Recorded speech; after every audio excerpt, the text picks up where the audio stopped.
नमस्कार, M prime के इस खास पेशकश में आपका स्वागत है। मैं हूं आपके साथ वरुण गोयल। हरियाणा में धरना प्रदर्शन के दौरान संपत्ति को नुकसान पहुंचाने वालों की खैर नहीं होगी, उन्हीं से वसूली की जाएगी और इसको लेकर एक कानून पास हो गया है, एक बिल लाया गया हरियाणा विधानसभा में और वो पास हो गया है। यानी कि संपत्ति को अगर नुकसान पहुंचाया गया तो उसकी भरपाई होगी, उन्हीं लोगों से होगी। ऐसी ही व्यवस्था हमने देखा उत्तर प्रदेश में भी है। विपक्ष ने जोरदार हंगामा किया। विपक्ष ने कहा कि ये लोकतंत्र का गला घोटने जैसा है, लेकिन सरकार ने साफ कहा कि संपत्ति को नुकसान पहुंचाने से पहले लोग 4 बार सोचें, कम से कम उनके अंदर डर हो कि सरकारी और निजी संपत्ति को नुकसान ना पहुंचाया जाए। इसलिए ये विधेयक वहां पर पास कराया गया है।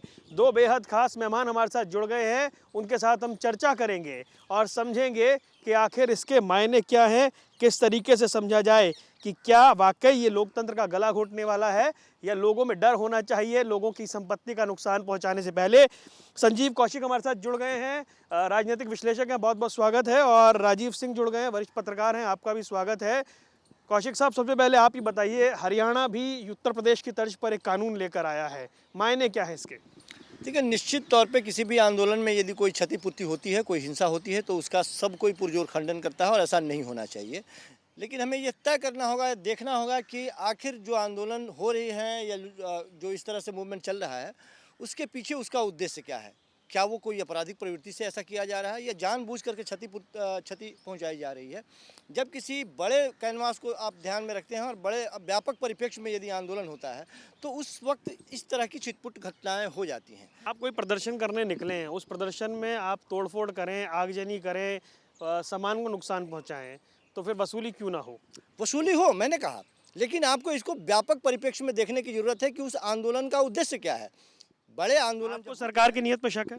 बड़े जब आंदोलन होते हैं, जाहिर सी बात है, ये एक तरह से आपके जुबान पे ताला लगा देने की बात है, आपके चेहरे पे एक मास्क लगा के और पट्टी लगा देने की बात है कि आप अपनी जुबान मत खोलिए, आंदोलन मत कीजिए और ये दमनकारी। जुबान मत खोलिए, इसका मतलब ये है क्या? संपत्ति को नुकसान पहुंचाने के संबंध में अगर कोई कानून लाया जाए और कहा जाए वसूली आपसे ही होगी, तो क्या इसका मतलब ये है कि लोकतंत्र में सरकार कुछ ऐसा करने जा रही है कि जुबान मत खोलिए? ये बिल्कुल गलत, मैं इस बात का बिल्कुल विरोध करूंगा। ये तो बिल्कुल गलत शब्द है कि जुबान मत खोलिए। मैं तो ये कहता हूं कि हम सभी को पॉलिटिकल राजनीति से ऊपर उठ के हरियाणा सरकार को मुझे लगता है वेलकम करना चाहिए, क्योंकि उन्होंने वो पॉलिटिकल विल दिखाया है।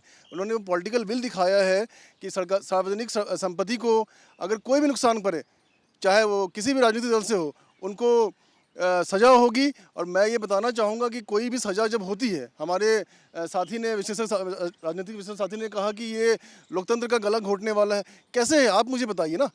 कोई भी अगर ये हमारा लोकतंत्र है, कोई भी अगर हमें सज़ा होती है, कोई भी चीज़ें होती है, पहले उसकी जांच होती है, पहले वो कानून सम्मत ही होती है। तो हमें इस चीज़ का बिल्कुल स्वागत करना चाहिए और मैं तो कहूँगा कि ये हर राज्यों को ये विधेयक लेके आना चाहिए, क्योंकि ये पॉलिटिकल बिल और हमें स्वागत करना चाहिए हरियाणा सरकार। तो हर राज्य को लाना चाहिए भी कि संपत्ति को नुकसान मत पहुंचाइए, इसमें दिक्कत क्या आ रही है? जिस स्टेट के तर्ज पे ये भी लाने का यहाँ प्रयास किया जा रहा है, उस स्टेट में क्या हुआ था आपने देखा था। ऊपर बड़े बड़े तस्वीरें चस्पा कर दिए गए थे। उसका तय करने से पहले, जिम्मेवारी तय करने से पहले सरकार ने बदनाम करने की नीयत से उसके तस्वीरों को सामने लगा दिया था। कोर्ट ने उस तस्वीरों को उतरवाया था। लेकिन कई बार तो कोर्ट ने ही कहा है कि वसूली की जाए जिनकी वजह से नुकसान हुआ। करे ना, लेकिन जो नीयत है, हम उस नीयत की बात कर रहे हैं।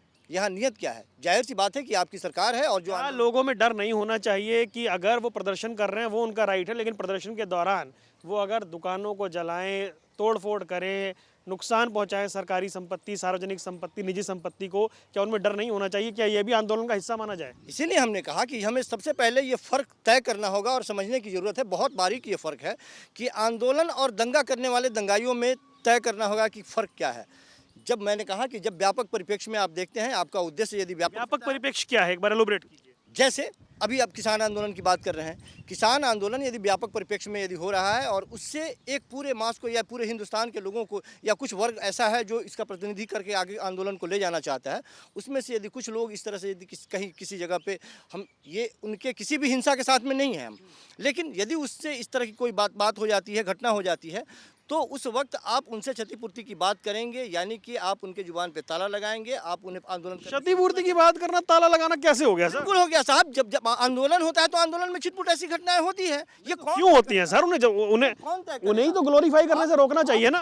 आप आंदोलन को तोड़ना ही तो चाहते हैं ना। आंदोलन कैसे टूटेगा भाई? आंदोलनकारी तो खुद कहते हैं जिन्होंने हिंसा की है उनसे हमारा कोई लेना देना नहीं है। कोई भी आंदोलन हो, हर आंदोलन में ये होता है कि जिन्होंने हिंसा की है उनसे हमारा कोई लेना देना नहीं है। तो जिनसे लेना देना नहीं है उनके ऊपर कार्रवाई हो जाए तो दिक्कत क्या है? अब वही तो मैं कह रहा हूँ कि सरकार की नीयत पे शक है। सरकार ने उसे पहले बदनाम करने के लिए वो तमाम रास्ते सरकार की नीयत पर शक है जी। ऐसा कानून लाया है तो सरकार की नीयत, सरकार कुछ करना चाहती है इसलिए ऐसा कानून लाई है। देखिए, हमें सबसे पहले ये समझना होगा कि अधिकार और कर्तव्य, हमारा अधिकार क्या है, आम आदमी का अधिकार क्या है और आम आदमी का कर्तव्य क्या है। हमारा ये अधिकार है, हमारे मित्र दो चीज़ों को जोड़ रहे हैं। अभी ये इस बिल का किसान आंदोलन से क्या मतलब है? अगर किसान आंदोलन इतने दिन से बैठे हुए थे, ये हमारा उनका अधिकार है, लेकिन जब वो दिल्ली में हिंसा हुई, हालांकि मैं बीच में रोक रहा हूँ, हरियाणा सरकार ने साफ कहा कि किसानों से इनका कोई लेना देना नहीं है। किसान आंदोलन में जो किसान आए उन्होंने रास्ते में कहीं एक पत्ता भी नहीं तोड़ा है, इसलिए उनसे जोड़कर ना देखा जाए। बिल्कुल मैं वही कह रहा हूँ कि हमें सबसे पहले ये समझना होगा कि अधिकार और कर्तव्य दोनों अलग अलग चीज़ है। हमारा अधिकार क्या है, आम आदमी का क्या अधिकार है कि अगर कोई कुछ गलत करे उसका विरोध करिए, बिल्कुल करिए, पर उसका एक तरीका होता है। कि जैसे मैं उदाहरण देना चाहूँगा, हमारे भाई साहब किसान आंदोलन की बात कर रहे हैं। किसान आंदोलन इतने दिनों से बैठे हुए हैं, कभी कोई कार्रवाई नहीं हुई, सब कुछ नहीं है। लेकिन जब उन्होंने लाल किले पर जब असंसदीय मतलब ऐसे अमर्यादित जब उन्होंने व्यवहार किया तो उन पर कार्रवाई होगी। तो ये दो चीज़ों को हमें समझना पड़ेगा कि हमारा अधिकार क्या है, हमारा कर्तव्य क्या है। हमारा ये बात कह रहे हैं वो कौशिक साहब तो कि छिटपुट घटनाएं तो होती हैं। नहीं, ये गलत है ना। मैं एक उदाहरण चला, मैं एक व्यक्तिगत बात पूछना पाऊंगा, व्यक्तिगत पूछना चाहूँगा। अगर मैं कौशिक साहब के घर पे अगर मैं कुछ नुकसान करूँ या मैं अगर रेलवे को नुकसान करूँ तो क्या होगा? तो छिटपुट घटना कैसे मान सकते हैं इसको? अपराध इसीलिए मैंने कहा कि आपको ये तय करना होगा कि ये व्यक्तिगत क्राइम के उद्देश्य से इस तरह की घटना कर रहे हैं या आंदोलन के उद्देश्य से हो रहा है। जब मैंने कहा कि जब एक व्यापक समूह के तौर पे, एक मास के तौर पे यदि इस तरह का आंदोलन होता है तो कौशिक साहब, व्यापक समूह नहीं, सुनिए, व्यापक समूह तो व्यापक समूह है वो तो खुद कहता है कि ये जिन लोगों ने घटना की वो हमें बदनाम करने के लिए। हमें बताइए कि कोई ऐसा आंदोलन हो जहां आंदोलनकारी जिस तरह से एक रास्ते में चलते हैं और वहां से भटक के कहीं और नहीं जाते हो। नहीं, आप बात नहीं समझ रहे हैं। आप कह रहे हैं व्यापक समूह तो खुद कहता है कि जो ऐसी घटना करते हैं वो हमारा आंदोलन बर्बाद करने या खत्म करने के लिए करते हैं। क्या चाहते हैं वो ये कहे कि नहीं, इसे अब घटना करने वाले लोगों का स्वागत है, निश्चित तौर पे वो लगाम लगाने की कोशिश होनी चाहिए, लेकिन कानूनी अमली से वसूली होने में क्या दिक्कत है भाई? इतना डर तो होना ही चाहिए ना कि आप किसी की संपत्ति को नुकसान नहीं पहुंचा। प्रदेश में हुआ क्या? उत्तर प्रदेश में वसूली हुई क्या? वसूली हुई ना सर। निश्चित तौर पे होने से पहले उन लोगों को बदनाम करने की कोशिश हुई जिन लोगों की तस्वीरों को लगाया गया। वसूली तो हुई, लेकिन मैंने वही कहा कि वसूली हो, लेकिन उसके साथ साथ जो राजनीतिक एक बढ़त बनाने की कोशिश होती है, किसी वर्ग विशेष को परेशान, इसमें राजनीतिक बढ़त या किसी वर्ग विशेष को टारगेट करने की कोशिश हो सकती है क्या? उपद्रवी तो उपद्रवी है। जैसे मैंने कहा कि व्यापक स्तर पे कोई आंदोलन होता है तो क्या इसका मतलब ये नहीं है कि उसको नुकसान कर दे। मैं एक रिटायर्ड डीजीपी को कोट करना चाहूँगा। मैं उनको सुन रहा था, मैं किसी न्यूज़ चैनल पे, उन्होंने कहा कि उनके कार्यकाल में 20,000 करोड़ का संपत्ति का नुकसान हुआ व्यापक स्तर पे। इसकी भरपाई कौन करेगा? आपके डर नहीं है। वो पैसा किसका पैसा है? वो हमारा पैसा है, वो हम लोगों का पैसा है, वो टैक्स का पैसा है। अगर हम सरकार को पैसा ऊपर से नहीं आता है। सरकार को पैसा कहाँ से आता है? टैक्स से आता है। उसी टैक्स से सरकार निर्माण करती है। तो अगर आप व्यापक स्तर के नाम पे आप ये कह दोगे कि भैया छिटपुट घटना के नाम पे, व्यापक स्तर के नाम पे आप ये कह दोगे कि भाई नुकसान तो होता ही है, इतना 20-20 हज़ार करोड़ का नुकसान कौन भरपाई करेगा? तो आम सरकारें जो हैं आम योजनाओं के लिए कैसे काम करेंगी? तो ये बिल्कुल, इसको राजनीति से बिल्कुल नहीं देखना चाहिए। ये तो मैं कहता हूँ हर राज्यों को, मैं तो ये भी इसमें ऐड करना चाहूँगा, केंद्र सरकार ने 1984 में संपत्ति का जो विधेयक, जो नुकसान का विधेयक है 1984 में लाया था, जो सुप्रीम कोर्ट ने इसमें संज्ञान लिया, क्योंकि इसमें ये देखा गया कि चूंकि विभिन्न कारणों से, राजनीतिक कारणों से, वोट बैंक कारणों से कोई भी सरकार इसको सही तरीके से लागू नहीं कर रही है। तो सुप्रीम कोर्ट ने दो जस्टिस नरीमन और जस्टिस थॉमस, 2 कमेटी उन्होंने बनाई कि भैया ये इम्प्लीमेंट क्यों नहीं हो रहा है। तो इसमें पॉलिटिकल विल होना चाहिए। और मैं कहता हूँ हरियाणा, यूपी गवर्नमेंट के बाद में हरियाणा गवर्नमेंट को ये स्वागत, मैं तो उसके पॉलिटिकल विल को मैं स्वागत करना चाहूँगा। और मैं हर राज्यों को मैं ऐसे कहूँ, इसमें कोई राजनीति की बात ही नहीं है। किसान आंदोलन अलग है, ये अभी जो किसान आंदोलन हो रहा है उसे आप क्यों खामखा जोड़ रहे हैं? इसमें अभी मैं देख रहा था कल कि एक हमारे कांग्रेस के विधायक दल के नेता कह रहे थे कि लोकतंत्र का गला घोटना है। अरे कैसे लोकतंत्र का गला घोटना है? मैं तो कहता हूँ उनको साथ आना चाहिए, उनको इनका स्वागत करना चाहिए। नहीं, मुझे ऐसा लग रहा है कि कौशिक साहब ये कहना चाह रहे हैं सिलेक्टिव अप्रोच रहेगी इसमें, इसकी शंका है। आम आदमी के जुबान को जो एक ताकत होती है एक लोकतंत्र में, जब आप हम तोड़फोड़ थोड़ी ना ताकत होती है। अरे साहब वो होता है आंदोलन में, वो तोड़फोड़ ताकत होती है। कोई ऐसे आप जस्टिफाई भी कर रहे हैं, ग्लोरीफाई भी कर रहे हैं। कोई ऐसा आंदोलन बता दे जिस आंदोलन हमारे देश को गांधी जी ने आज़ाद कराया, उन्होंने कब तोड़फोड़ करा? एक उदाहरण बताइए आप हमें। हम लोग कहते हैं ना, चौरा चौरी घटना का तो आंदोलन वापस लिया उन्होंने। एक वहाँ हिंसा हो गई, उन्होंने वापस लिया, उन्होंने विरोध किया। तो इस बात को कहना बिल्कुल गलत है कि भैया ये बिल्कुल, इसको मैं बार मैं कह रहा हूँ कि राजनीति से इसको दूर रखना चाहिए। और मैं कोई इस दलील को नहीं समझ पा रहा हूँ कि जी कोई भी आंदोलन होता है उसमें तो घटनाएं होती हैं। नहीं बिल्कुल, पर उसको आप ग्लोरीफाई जस्टिफाई नहीं कर सकते हैं। घटनाएं कैसे होती है, कोई भी जा रहा नहीं कर रहा, मान लीजिए मैं नहीं कर रहे हैं, किसी तरह के इस तरह के घटनाओं के साथ हम नहीं जा रहे हैं, लेकिन यह तय करना कि यदि किसी तरह की छिटपुट ऐसी घटनाएं हो जाती है तो उसके ऊपर कानूनी कार्रवाई की जाएगी, आपसे वसूली की जाएगी। इसमें गलत क्या है? एक तरह से आंदोलन को निरस्त करने ये बिल्कुल गैर जिम्मेदारी भरा बयान है कि इस की बड़ी बड़ी चीज़ों में छोटी घटनाएं हो जाती हैं। क्या है ये? और अगर उन पे कार्रवाई तो आंदोलन खराब हो गया। बिल्कुल बिल्कुल गलत है ये। अगर मान लो उसमें कोई, भगवान ने अगर उसमें कोई आपका परिवार का हो, हमारा परिवार का, किसी भी परिवार का हो, उसको कोई क्षति पहुंचती है, और जब ये बात की जाए कि बड़ी बड़ी चीज़ों में छोटी छोटी हो जाती है, अब ऐसा गलत है वो। इसका भरपाई कैसे? मैं तो ये कह रहा हूँ कि कोई भी नुकसान करे, सरकारी संपत्ति का नुकसान अगर कोई भी करे, चाहे हम हो, चाहे आप हो, चाहे किसी राजनीतिक दल का हो, उसकी भरपाई होनी चाहिए। एक डर होना चाहिए, इससे अशांति फैलता है।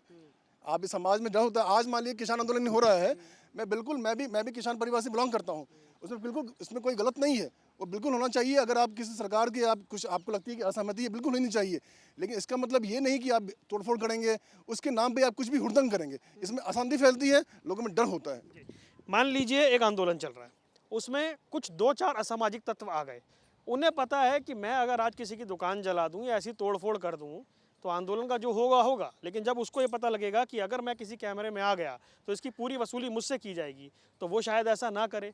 तो ऐसा एक कानून बना देने में दिक्कत क्या है? निश्चित तौर पे मैं बार बार कह रहा हूँ कि इस तरह की घटनाओं के पक्ष में मैं नहीं हूँ, नहीं होना चाहिए, पूरे जिम्मेवारी के साथ कह रहा हूँ।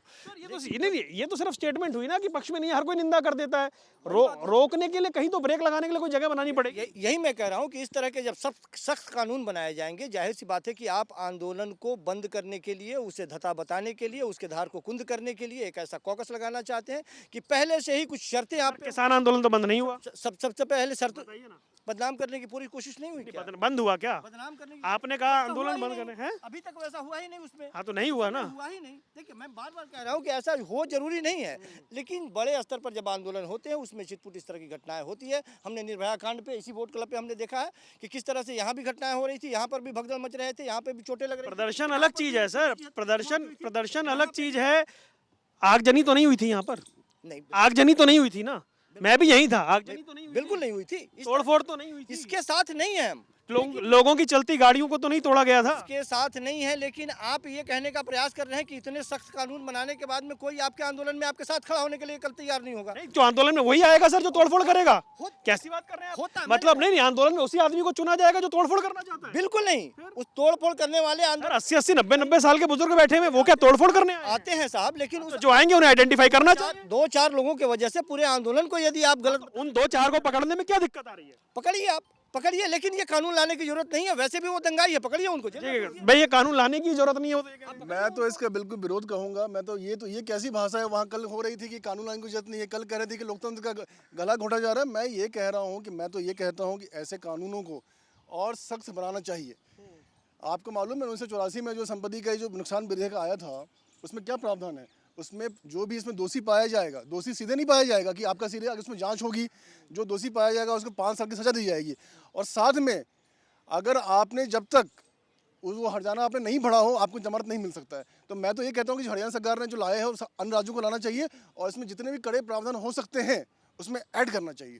भाई एंटी सीए विरोध में जो दंगा, जो आगजनी हुई, उसके बाद जो वसूली हुई, उसके बाद वहाँ हमने देखा कि अचानक से माहौल शांत हुआ, यानी कि कहीं ना कहीं इस कानून ने काम किया। बिल्कुल बिल्कुल, मैं कह रहा हूँ कि आप विरोध करिए किसी भी कानून का विरोध। मैं बार बार वही चीज़ कह रहा हूँ, किसी भी कानून, सरकार का काम है कानून लाना, आम जनता का काम है, विरोधी पार्टी का काम है उसका विरोध करना। अगर लगे, अगर उसमें कुछ गलत लगे तो उसमें कोई गलत नहीं है।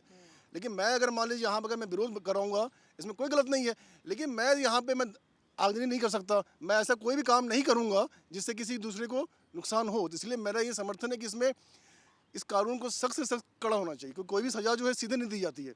भारत एक लोकतंत्र देश है, यहाँ पे सबका मौलिक अधिकार है।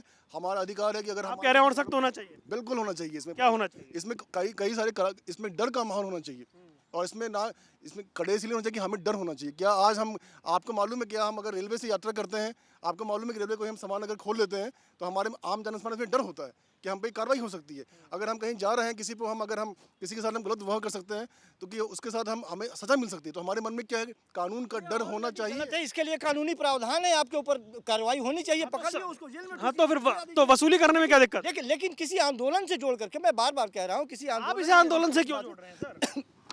चूंकि सरकार इसी नियत से ये कानून लाई है साहब। जो अभी सीए की बात आपने की ना, पीएफआई की जब जब इस तरह की घटनाएं होती है और जब इस तरह के आंदोलन किए जाते हैं, एक नया शगुफा निकाल दिया जाता है कि पीएफआई के द्वारा एक फंडिंग हो रही है, उत्तर प्रदेश में फंडिंग हो रही है। अरे साहब, इससे पहले कहाँ थे आप? आज के वक्त में अचानक ये बात सारी निकल के बस ये भी तो सच्चाई है ना कि जब वसूली हुई तो उसके बाद वहां पर दंगे रुक गए। अरे जानबूझ करके इस तरह की बातें की जाती है, जानबूझ करके किसी कौम विशेष को टारगेट करने के लिए। अरे वीडियोस किसने नहीं देखे सर वहां दंगे के? एनटीसीए विरोध में वहां पत्थरबाजी किसने नहीं देखी? सबने देखी ना। जब आप ये कह रहे हैं कि भाई ऑलरेडी कानून है उन लोगों को गिरफ्तार करने का, तो फिर उनसे वसूली भी तो होनी चाहिए ना। कीजिए ना साहब, लेकिन स्पेशली इसके लिए आपको पहले से ही अभी से ही कानून देखिए, लाने की क्या जरूरत है? अरे भाई आपको अभी से ही ऐसा क्यों लग रहा है कि जी इसमें सेलेक्टिव अप्रोच रहेगी, टारगेट किया जाएगा? चूंकि सरकार की नीयत सही नहीं है। अभी तक का जो इतिहास रहा है भारतीय जनता पार्टी के, चाहे राज्य सरकारों का हो या केंद्र सरकारों का हो, उनका इतिहास रहा है कि वो दमनकारी नीतियां बनाती हैं आपकी जुबान बंद करने के लिए। नियत ठीक नहीं है, नियत ठीक नहीं है। मैं बिल्कुल इस चीज़ को मैं बिल्कुल खारिज करूंगा और मैं एक उदाहरण के साथ खारिज करूंगा। मैं आपको एक उदाहरण बताना चाहूँगा। 2 दिन पहले मेरी जम्मू कश्मीर में बात हो रही थी। आप विश्वास नहीं करेंगे, 370 से पहले श्रीनगर का जो मुख्य चौराहा है लाल चौक, वहाँ पे हिंदुस्तान मुर्दाबाद लिखा होता था। आपकी किसी की हिम्मत नहीं हुई थी कि वहाँ कोई जाए। आज आप जाके वहाँ जाइए, सच्चाई देख लीजिए। 370 खत्म करने के बाद आज वहाँ पे 6:30 बजे दुकानें खुल जाती हैं। इतनी भीड़ होती है, मुझे बताया गया इतनी भीड़ वहाँ पे होती है कि आप विश्वास नहीं करेंगे। क्यों ऐसा हुआ? कि सरकार ने अच्छे कानून लाए। मैं कहता हूँ चाहे वो हर विपक्षी पार्टी हो, हर उस कानून का समर्थन करना चाहिए जो लोकहित, जनहित और देश हित से जुड़ा हुआ है। मैं इस बात को मैंने आपको बताया, लाल चौक में आप जाइए, लाल चौक वहाँ पहले लिखा होता था हिंदुस्तान मुर्दाबाद। किसी की हिम्मत नहीं होती थी कि वहाँ तिरंगा फहरा दे। आज लेकिन ये हालात है कि वहाँ भारत माता की जय आप जाके बोल सकते हैं और बिना किसी डर के बोल सकते हैं। लोकतंत्र के लिए खतरा कैसे हो गया सर ये कानून? मैंने कहा कि सरकार की नीयत पे शक है। सरकार लगातार इस तरह का काम कर रही है जिससे आपकी जुबान पे ताला लगा दिया जाए। आपको आवाज़ उठाने की जरूरत नहीं है, आप आवाज़ नहीं बता तो रहे हैं 370 हटाना भी गलत था क्या? वही 370 हटाना था, 370 हटाया जाना चाहिए था, हटाने के तरीके गलत थे। आप बताइए कि लोकतंत्र में एक चुनी हुई सरकार को आप जब खत्म कर देते हैं और उनके सारे सांसदों को, विधायकों को यदि आप जेल में डाल देते हैं एक तरह से नज़रबंदी करके, ये सही था क्या? गाजीपुर उत्तर प्रदेश में कानून है ना, गाजीपुर बॉर्डर पर बैठे तो हैं किसान, क्या दिक्कत है? कैसे उनको उठाने के लिए क्या नहीं किया गया? अरे भारत तो इस कानून का कौन सा इस कानून को कैसे यूटिलाइज? भारत के ये कानून वहाँ लागू हुआ क्या? नहीं लगा ना। बता रहा हूँ ना, भारत इस कानून का इस्तेमाल हुआ? सुनिए तो सही साहब, भारत के इतिहास में पहली बार ऐसा हुआ कि 4 महीने पूरे होने जा रहे हैं किसानों का कोई आंदोलन, और विश्व में कोई आंदोलन हो तो उठा के आप हमें बता दीजिए। और उसको घेरने के लिए आप किसानों के लिए बाड़ेबंदी कर रहे हैं। जो किसान फसल उपजाते हैं खेतों में, उसके लिए किलो का फसल आप उसके दरवाजे पर। अच्छा, और अच्छा अब मेरी बात सुनिए ना, पहले तो सबने प्रेस कॉन्फ्रेंस करके माफी मांगी 26 जनवरी घटना पे कि जो भी हुआ उससे हमारा आंदोलन शर्मसार हुआ, गलत हुआ। सुनिएगा बात। उसके बाद जब 15-20 दिन, 1 महीना बीत गया तो आप कह रहे हैं कि 40 लाख ट्रैक्टर लेकर आएंगे, संसद को घेरेंगे, हल क्रांति करेंगे। फिर वो टोन तो वही होगी ना, फिर आप लोगों को तैयार कर रहे हैं। वो किसानों की सहृदयता है कि उन लोगों ने माफी मांगी। उस तरह के आंदोलन को जो परेशान करने 26 जनवरी घटना सामान्य। अरे सुनिए तो सही साहब, वो कौन था? दीप सिद्धू कौन था?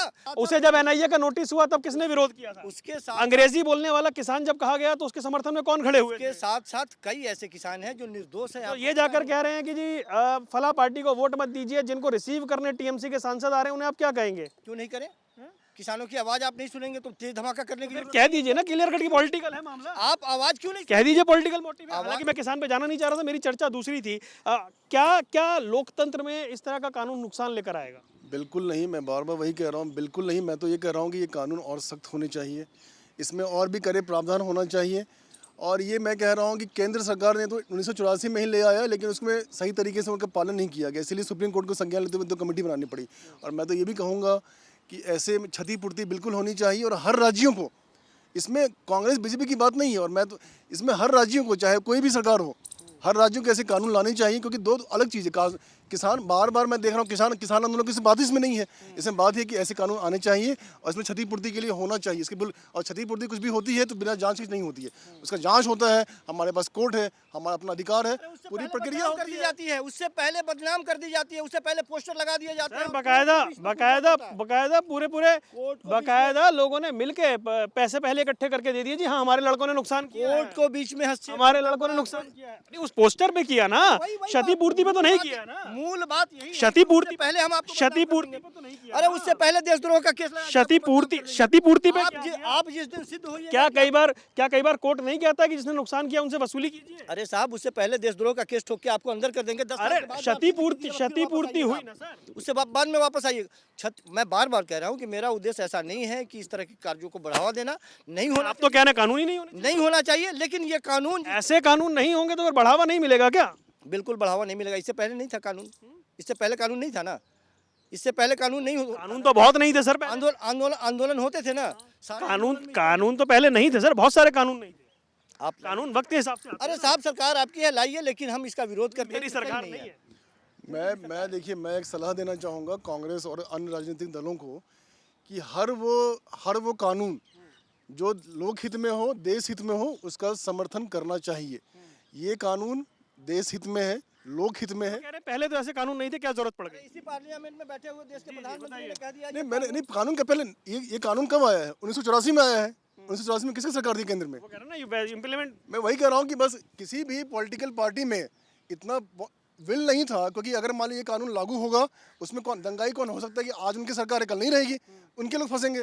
तो कई बार ये होता है कि सरकारें कमजोर पड़ जाती हैं। लेकिन कानून कब आया था? 1984 में आया था, और ये केंद्र सरकार ने 1984 में लाया था। आज दिल्ली में मान लीजिए कल को कुछ समस्या हो रही है, मैं कह रहा हूँ आंदोलन बिल्कुल गलत नहीं है। मैं बार बार कह रहा हूँ, शाहीन बाग मैं भी किया था, किसान आंदोलन मैं भी किया था, लेकिन उसके नाम पे जो अवांछित तत्व, जो गलत तत्व जो डिस्टर्ब करते हैं, जो देश को शमशान करते हैं। दिल्ली में बसें चली, सबने देखा। बसें चली है, आज कितनी समस्या हो रही है। जैसे उन्होंने कहा कि जो कील लगाई गई है, कील क्यों लगाई है? कील किसान भाई के लिए नहीं लगाई गई है।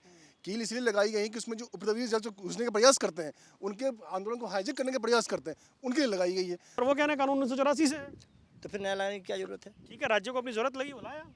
कमाल की बात करें, यही तो मैं कहना चाह रहा हूँ कि सरकारें इस तरह से जानबूझ करके एक कॉकस लाने का प्रयास कर रही है कि आपके मन में। सरकारी और निजी संपत्ति को बचाना चाहिए ना सर।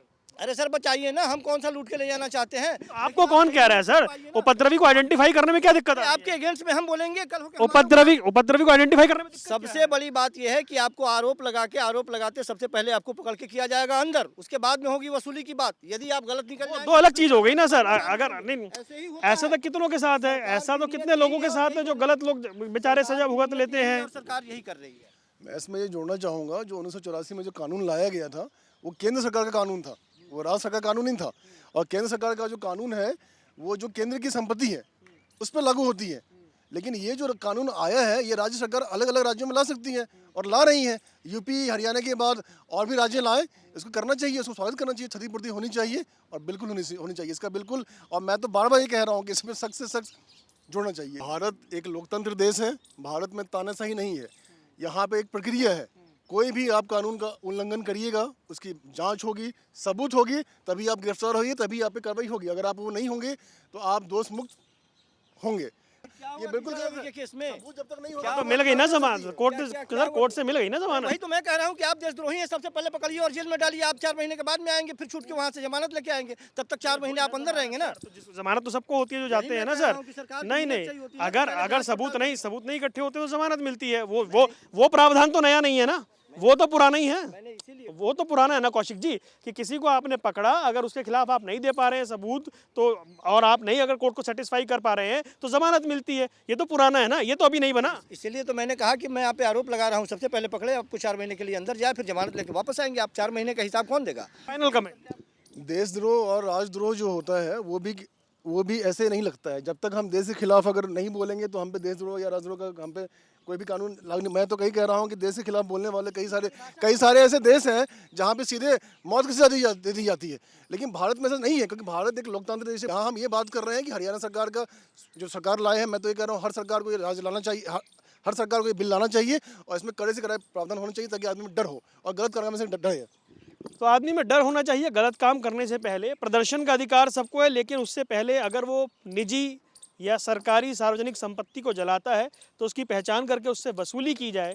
ऐसा कानून हरियाणा सरकार लेकर आई है उत्तर प्रदेश सरकार की तर्ज पर, और इस पर अब सियासी माहौल गरमाया हुआ है। इस खास पेशकश में इतना ही, दीजिए इजाज़त, नमस्कार।